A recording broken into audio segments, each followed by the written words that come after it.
Well, welcome to this exciting emergency procedures training. According to our handy dandy licensing manual, we are required to do a professional development on emergency procedures twice a year to remind us about what we do in case of an emergency at our school. So, today we're going to discuss several types of emergencies. So, we'll want to go over each one together. And at the end of this short training, there'll be a short quiz at the end so that you'll be able to fill out, turn that in to me, and then we'll get a clock hour for that training. So, in your teacher handbooks, if you want to, you can pause this video and go grab those right now because we're going to be referencing that a lot. And also posted on the walls in your classrooms are written plans for each of these drills that we're going to talk about today. So there's fire, tornado, serious injury or accident, crisis management. So, for example, that's an intruder. So that would be our lockdown and shelter in place plan. There we'll also talk about the plan for evacuation and relocation and how to reunify families. And we'll also talk about special needs if there's any students that need special help with things. We'll talk about how to do our drills correctly and how many times a year we do that. And we always want to make sure that everything is written down and posted correctly in our classrooms. So those are some of the items that we're going to go through in the next few minutes together. Just keep in mind that it may sound really redundant, but safety is always very necessary. And the more that we prepare and plan and review it, we will be better prepared if an emergency were to happen. So, if you have been with us in the past, some of the procedures have changed since we have our new ProCare app. So in the video, you might hear and see a familiar face mention something about One Call Now. So instead of that One Call Now, it's now the ProCare app. So just keep that in mind. Also, that information, the new updated procedures and the information about the ProCare app has been updated in your staff handbooks and posted in your classrooms. So it's your responsibility to be familiar with those plans. So, like I said before, some of you may recognize this familiar face, but we're going to jump in right now and talk first about the fire drills. So, and then I'll jump in with updates as they need to be. Emergency plan and procedures. So the first one, I'm just going to read through these for you, and then at the conclusion of this, again, you'll have a copy of this for yourself. Fire alarms. Any of our fire alarms, if they're pulled, go directly to contact the fire department as well as the police department. So if any fire alarm in the entire building can be pulled, and it will automatically trigger and call our fire department. So there would be no need to call a 911 if a fire drill goes off. We are going to assume if anything goes off, we always assume that it's real. And so you would always need to make sure that you exit the building according to your fire plan. And then let me verify what's going on if it's something that is not a drill. And just a reminder, 3-year-olds and pre-K, make sure that in the event of any fire, the fire alarm goes off, whether it's a drill or not a drill, that you need to make sure that you turn off the lights, that you grab your orange folder, and that you grab a first aid kit if you can think of it, and then you, in a very calm way, you line up your children and you take them out the east end door and down the ramp. That's for 3s and pre-K. Move them farther away from the building, get them lined up, and then you need to do pupil accounting, student accounting. That's one of the reasons we have to take that orange card. Folder is because all of your student information emergency cards should be in that folder. That way, if we do have to evacuate from our school in the event of a real fire and we need to evacuate further, then we also have all the phone numbers and can reunite with families. So make sure that you do pupil accounting, whether you're counting heads, doing a roll call. We need to make sure that you have that process in place. 4-year-olds, the same thing. It's always important to, when you leave the room, pull that door shut. 4-year-olds, you're to go out the doors on your end and the west end and go through the church and out that entrance as well. And the same thing, make sure that you do that quickly. Take with you your class attendance records, all of that that you would need to have. Tornado drills, the same thing. Make sure when there's a tornado drill that you grab that orange folder, you grab that first aid kit, you need to grab that flashlight. I also would suggest that you grab a book to read. In the event that it is a real tornado warning, we may be down there for a while, and the flashlights, oftentimes during a bad storm or a tornado, we would lose electricity, so we need the flashlights for that. Grab a book to read, that way we can keep the children calm and read to them. In the event that we'd be down there, grab those first aid kits as well. And again, pre-K and 3s will use the East End stairway, single file go down and hunker down into the safety position in the hallway down below, staying away from any open glass or windows. 4s, then you will use the west end entrance and go down that hallway, and the same thing. In the event of an emergency of those kinds, if we have a child, right now we don't have a child, we don't have cribs, so we don't need to worry about that, but let's say we had a child that had a mobility issue, we would always use the ramp exit. Also with a mobility issue, if it was the tornado, we can use the elevator with a wheelchair to take a child down. The aide would be responsible for that. If you need to get a wheelchair, those are available in the outside of the sanctuary in the overflow area. There are wheelchairs, crutches, and walkers there that are available for you.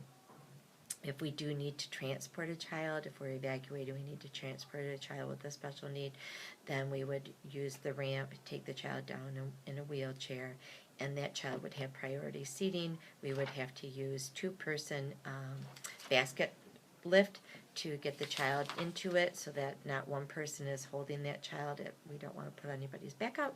So we'll do a 2-person basket lift and set them into the front seat of the bus and transport them that way.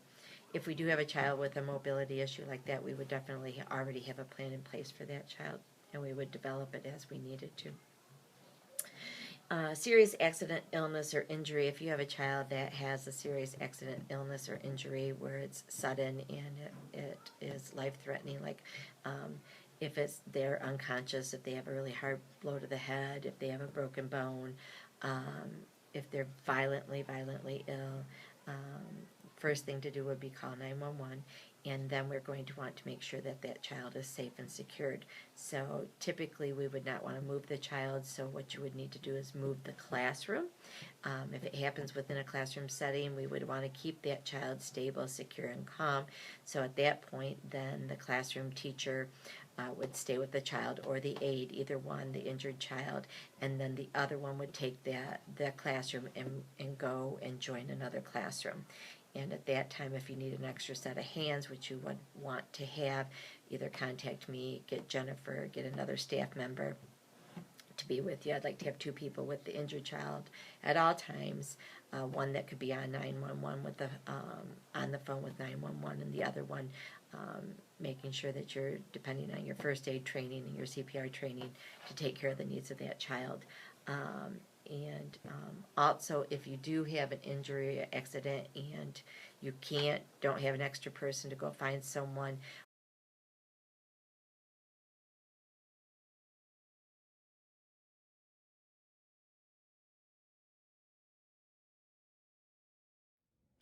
I want to jump in really quick and talk about the new phones. And since we've had our phones, I don't know if any of you have been trained on the phones.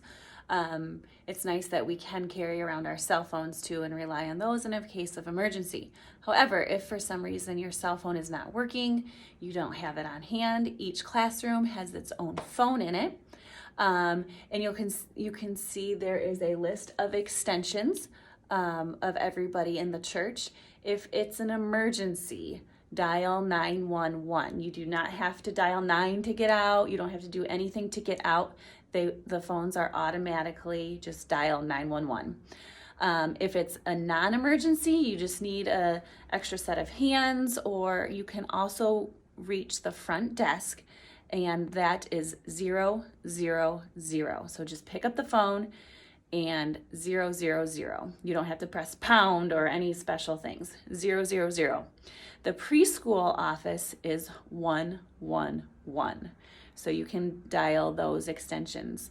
And again, all these extensions are listed on here, and they have all been updated as well. Marcia, I believe in the video, makes mention of a panic button. Those panic buttons were actually disabled a long time ago. We just didn't know that. And if I walk in this classroom, you'll be able to see this is the panic button. Don't press that. It does not go to any place. So in case of emergency, like if there was an immediate lockdown drill or I needed to get your attention right away, the classroom is, these phones are connected to a PAA or intercom system. So if we needed to shut doors immediately, you would hear my voice or someone's voice come over the phone system. It's not going to ring, it's just, you're just going to hear it. And at that time, follow the directions that are given. So that a little bit about our phones. Of safety than if we were in ever a situation where we had an intruder or a dangerous situation inside or outside of our building that would cause a threat. The first thing you would always do is call 911, and then in the 911, remember that to give our location. We're on the corner of Botham and Niles Avenue. If you don't remember that, those cross streets should be posted next to your door.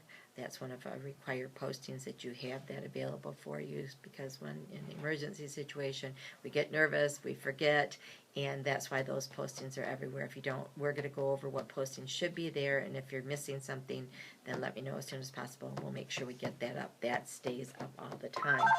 Whenever there's an emergency situation, we call 911, lock our doors, make sure our windows are shut and secured, and turn off lights, regardless of whether it's inside or outside.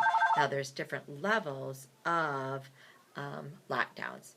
There may be something that we would call a shelter in place. That might be a situation where we're notified by the police department that there's a suspicious person out there somewhere, not necessarily at our location, but we need to be on high alert.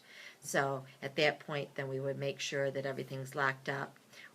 We would go ahead and continue with class, but we would want to make sure that we are sheltered in place, meaning that once we lock you into your classrooms, you can still have class, but I need you to stay in there. We would not travel out of our class to go to the gym. We wouldn't travel out of our class to do anything. We would stay in there and make sure everything was locked and secured and that we were on higher alert. If we went into a lockdown situation, that means that there's a civil disturbance or some kind of intruder or dangerous situation, either outside of our building or inside of our building. So those are the two situations. So an external or outside lockdown would mean that the bad guy is outside. So in that situation, always windows closed, lights off. We don't want any lights off, no sound, doors closed and locked. So if the intruder is on the outside, that means that he is looking, could look in those windows. So what you do with your kids is you take your kids very calmly, you're going to move things away from the wall, and you're going to have your children on the floor. They need to be low, underneath that window, that line of sight, and against the outside wall. Because if the intruder's on the outside and they're looking in, we want them to be able to see, they see the other side of the classroom. So make sure if it's an outside threat, your kids are on the outside wall. That way they're looking over the, if someone were to look in the window, they're looking over their heads. They're not going to see the kids. All lights off. All intruders, bad guys, they always look for a light. They look for some sign that there's somebody or person in there that they could potentially take into a hostage situation. So we want to give the impression that we're not here. So that's why we turn everything off, close all the windows. We want to stay as quiet as we can. Again, teachers in that situation, you may want to have a book and you could whisper read. No flashlights. We don't want any lights showing. This is also the reason why we always make sure that our classroom doors are locked. We pre-lock our classroom doors. I gave you that doohickey that you could use to prop your door open. That way, if you are going in and out, then you can just pull that and the door is going to automatically lock. That's also why you should be carrying your keys with you all the time. You have your keys on one of these. I know that they're always not convenient to wear, but especially whenever we have a drill, fire drill, tornado drill, these keys should be going with you at all times. It's just safety and security, and that's why we need to remember to keep our end doors locked as well. If the intruder is inside, then the same thing. The bad guy's inside, so you want your kids doors locked, lights off, quiet, and then the kids are going to be on the inside classroom wall, because where the vision view is, the vision point for the intruder would be that classroom door window. So if we were to look in there and you can pretend you're the intruder, what can you see when you're looking in? And so the kids need to be back against that wall, on the floor, low, and so that we would give the impression that there's no one in there. And that would be for the inside. You have red and green cards. If we were in that emergency situation and the bad guy was inside, then you would put your green side of your card. If you've got all your kids, everybody's safe, you're okay. Green side of your card in the window, not across from the door window, but at the other end where you have first responders. They're going to look to see those cards. This is a Homeland Security issue. All schools have use the green and red card method. So green means you're okay. Red, if they're looking at the red side, they're going to see that you're in danger or someone's not well, or maybe that you need help. So red means I need help. Green means we're okay. I've got everybody secured. We're down. We've done everything we're supposed to do. So a red card might be you think you're missing a kid, or a child is struggling. Maybe there's someone got hurt, or the bad guy got in. Whatever it is. If it's an outside, then the red and green card go under your door into the hallway inside. Obviously, if use your common sense. Bad guy's outside, you don't want to put a card out there. Then he knows you're in there. Bad guy's inside, you don't want the card in the hallway. So again, if it's an outside threat, red or green card slid under the door. Red means I need help. Green means we're everything's okay. We've secured ourselves, and I have all my students accounted for. In any event of an emergency, always make sure that you scan the hallway to make sure there aren't any kiddos anywhere, and the bathrooms. If it was, bathrooms are always a safe place to be. I don't think you could fit all your kids in there, but if you could and you really were desperate, then you could always go into a bathroom. But stay there until we physically release you, and that would be including the police. So if we're in a lockdown situation and I knock on the door and I yell, it's okay, you can come out now, don't come out. Don't listen to me, because the bad guy could have a gun to my head. And so you can't listen to me.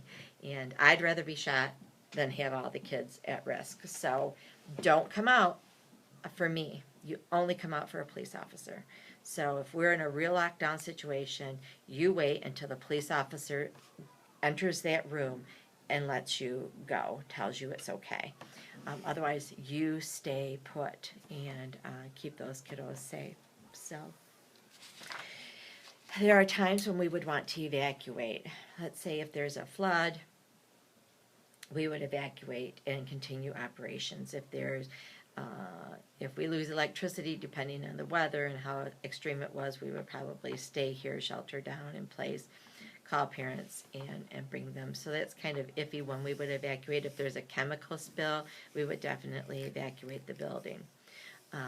If there is a lockdown and it gets under, and we are able to, if they're able to secure the intruder, let's say the police have them secured in another portion of the church, then we would probably evacuate you and take you to our evacuation site.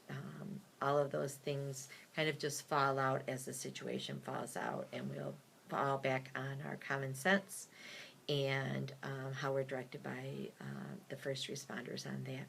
Our evacuation place is the First Congregational Church right down the road. We can use the church has 2 buses and a van. We can use all of those things. Homeland Security tells us that in the event of an emergency, an evacuation emergency, that the necessity for seatbelts and capacity, those kinds of things, those regulations and laws are relaxed because they would rather have us get the kids someplace secure. Rather than worrying about those kinds of traffic laws. So we don't worry about that if it's an emergency situation. Now, if we were just evacuating because of maybe there was some flooding and we want to continue services somewhere else, that would be different. But in the event of an emergency evacuation, we don't concern ourselves with that. We're just going to pile everyone on best we can and get them down to the First Congo Church. Also, the law asks us to talk about continuation of operation. If we needed to, then we would continue our operations at First Church, at the First Congo Church. We also, so if we have to evacuate and go to the Congo Church, again, always, always, always that orange folder goes with you. That is your guideline. Everything should be in that orange folder. We're going to go through everything that has to be in there in just a moment. The other thing that you're going to need to do is if we ever do have to evacuate, you also need to take, and I would suggest that maybe just even one of us take it, or the aides. Aides would be responsible for this. But in my top of my closet right here is where all the medications are. So if we ever have to evacuate you, this has to go with us. I would suggest rather they're all in here, everybody that has medication has it in a bag with their name on it. They're all up here. My suggestion is that whoever gets here first, it'll probably be me, grab the whole thing.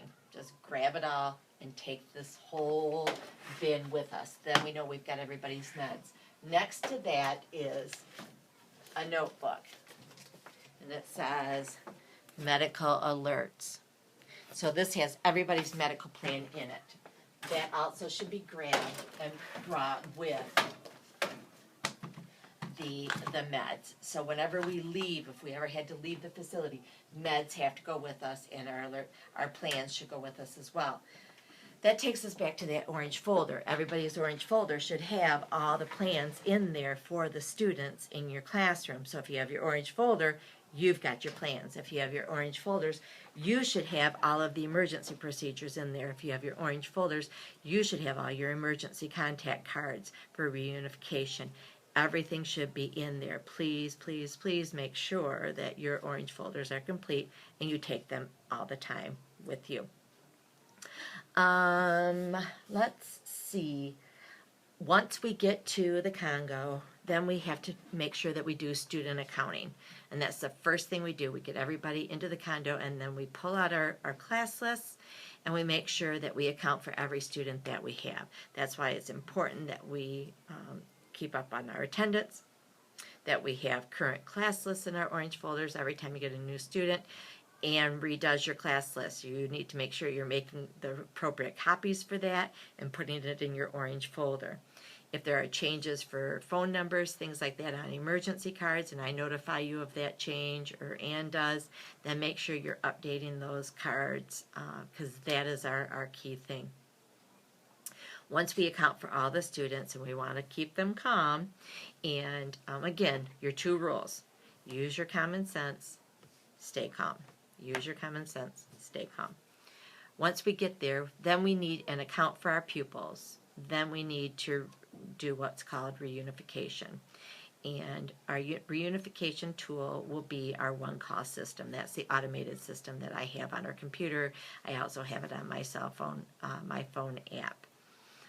Most likely I will be with you, and then I can send out one mass communication to all of our parents at that time using that app. Also with that, you can phone call that in as well. But I can pull up that website, that app, on any computer anywhere. But I also can do it through a phone. So if I'm not there and you don't have access with that, then the second form of reunification, if we don't have the one call available for us at that point, then teachers, that's when you go to your orange folders and you go to your emergency cards and you start calling.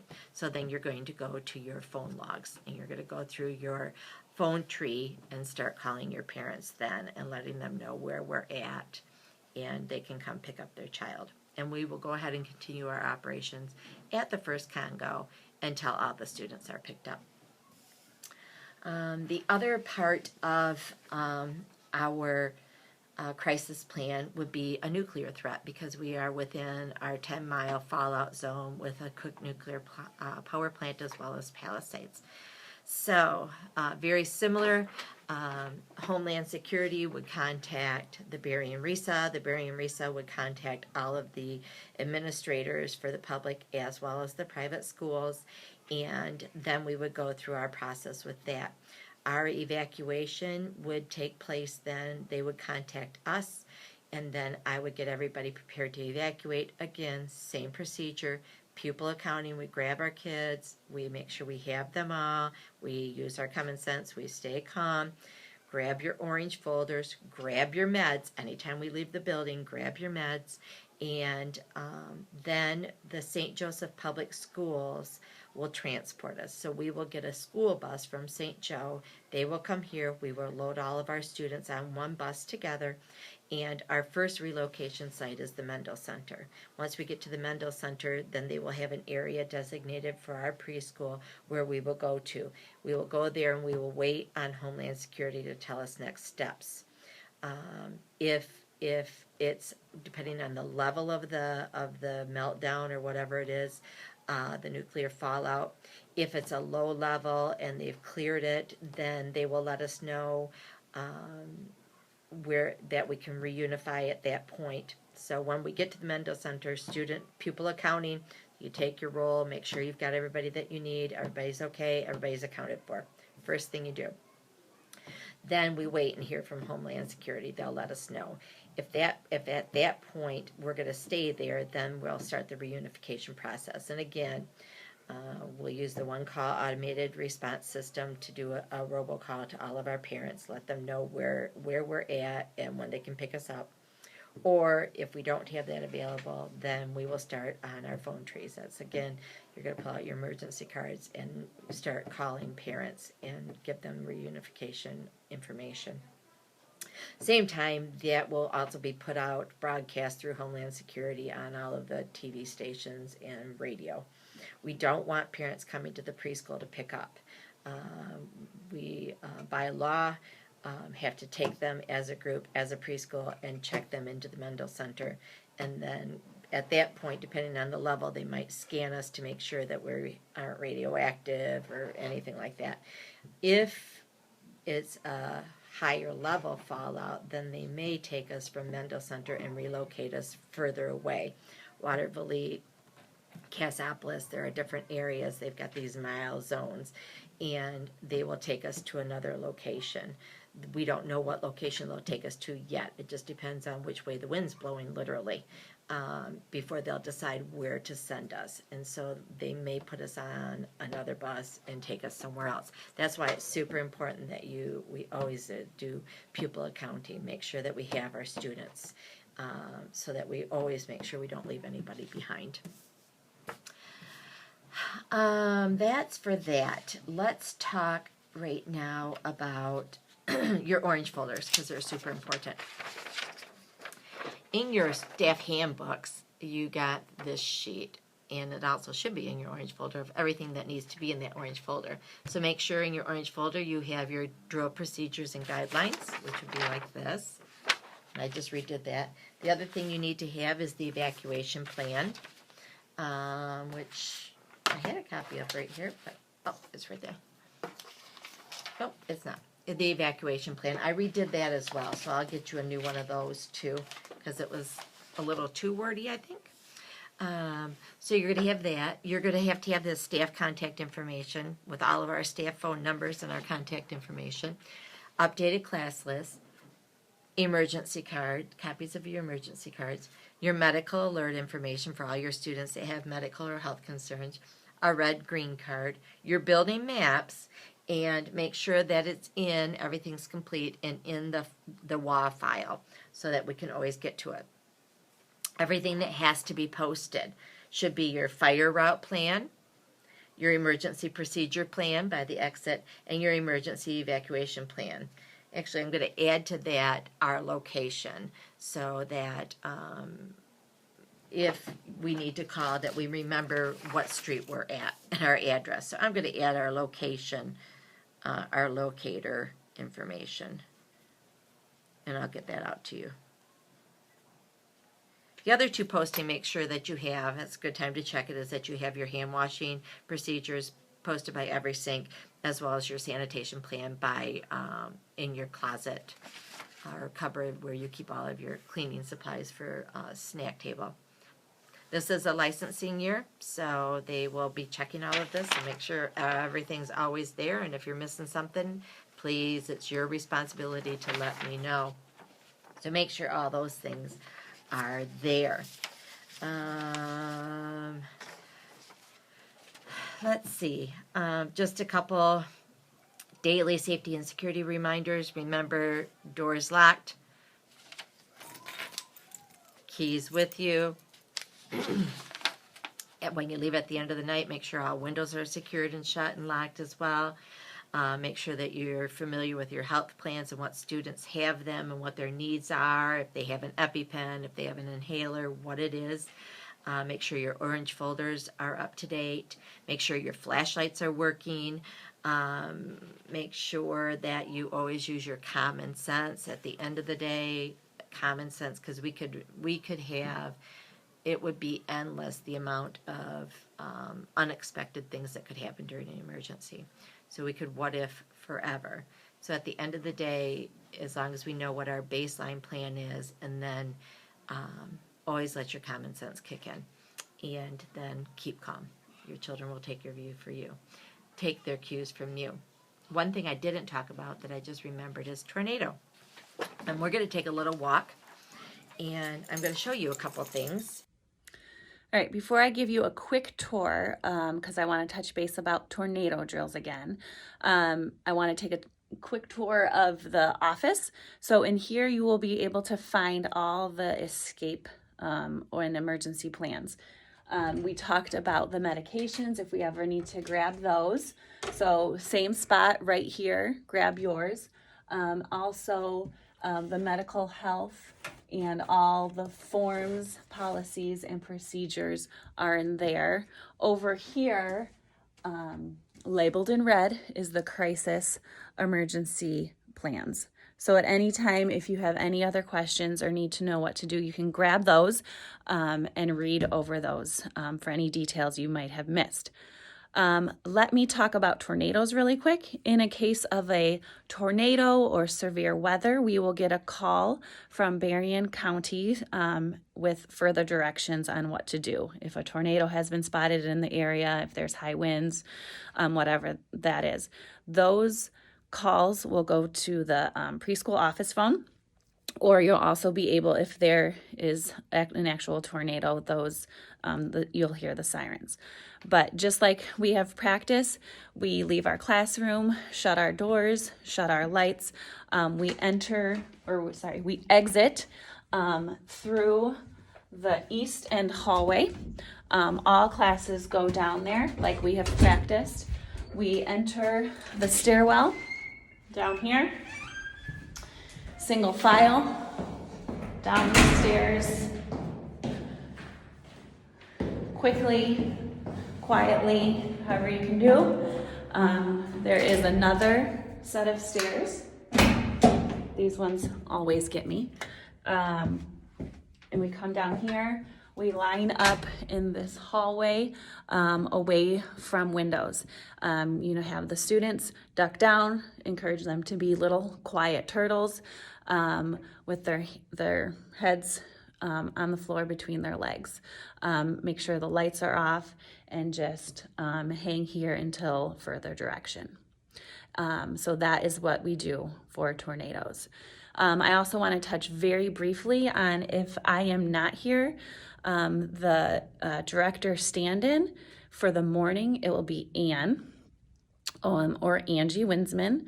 For the afternoon, first in line is Kathy Pastrick or Karen Rooker. Those are the lead teachers, and then if those aren't there, then we just start going down the line.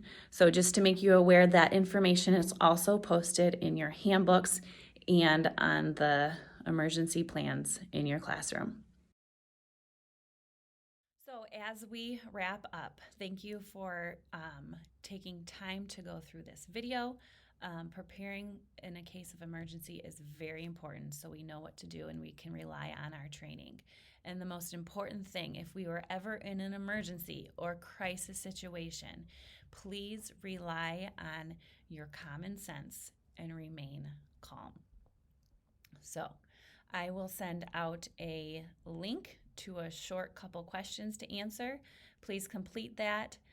Let me know when you have finished, and then I can record a clock hour for you. If at any time you have any follow-up questions, please let me know, and you are free to look over the plans and the binders that we have in the office as well. Thanks.